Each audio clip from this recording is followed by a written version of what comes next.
إخواني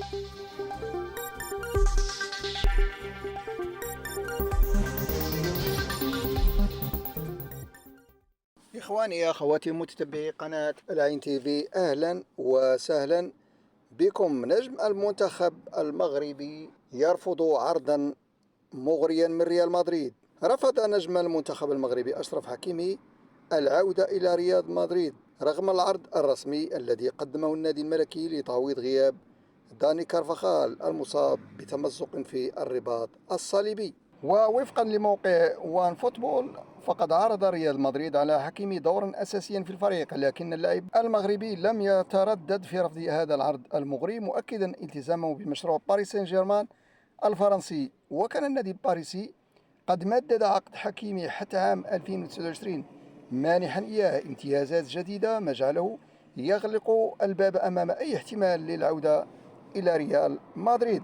وعلى صعيد متصل، في إطار اهتمام الأندية الأوروبية الكبيرة بالنجوم المغاربة، فإن إبراهيم دياز الذي تألق مؤخرا في مباراة ريال مدريد ومانشستر سيتي والتي انتهت بانتصار الريال، فقد كشفت تقارير صحفية إنجليزية أن النجم المغربي إبراهيم دياز بات هدفا رئيسيا لنادي ليفربول خلال فترة الانتقالات الصيفية المقبلة، حيث يسعى الريدز لتعزيز خط وسط الهجوم بلاعب يمتلك مهارات فنية عالية وقدرة على التكيف مع أسلوب اللعب الديناميكي للفريق، وهذا ربما ما يجدونه في إبراهيم دياز. ووفقا لما أوردته صحيفة ديلي مايل، فإن المدرب الهولندي أرني سلوت يرى في دياز القطعة المثالية التي يحتاجها ليفربول في خطته للموسم القادم، خاصة بعد العروض القوية التي قدمها مع ريال مدريد رغم قلة الفرص المتاحة له، حيث يمتلك القدرة على التكيف واللعب في عدة مراكز، وهو ما يعزز فرصة ليكون إضافة قوية للفريق الإنجليزي الذي يطمح إلى تجديد دمائه بصفقات مميزة.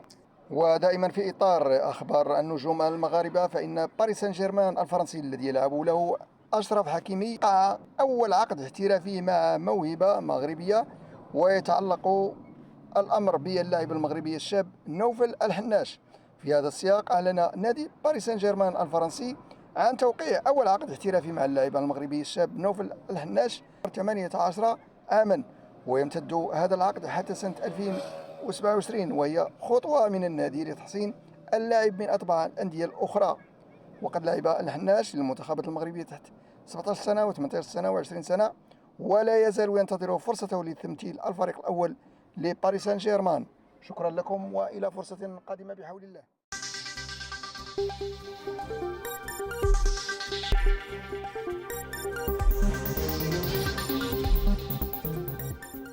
السلام عليكم. إذا أعجبكم الفيديو لا تنسوا الضغط على الأزرار الثلاثة إعجاب واشتراك وتفعيل الجرس تشجيعا لنا لنستمر في تقديم كل ما هو أفضل بإذن الله. وأهلا وسهلا بكم في قناة العين تي في.